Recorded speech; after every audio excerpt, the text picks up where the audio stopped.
A última ceia não foi apenas uma refeição, foi um momento de conexão.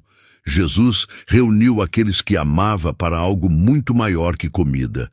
Ali havia comunhão, ensino e propósito sendo compartilhados. Era sobre estar junto, fortalecer laços e preparar corações. Hoje, muitas mesas estão cheias de comida, mas vazias de presença. A ceia nos lembra da importância de valorizar quem está ao nosso lado. Família não é só sangue, é quem caminha com você.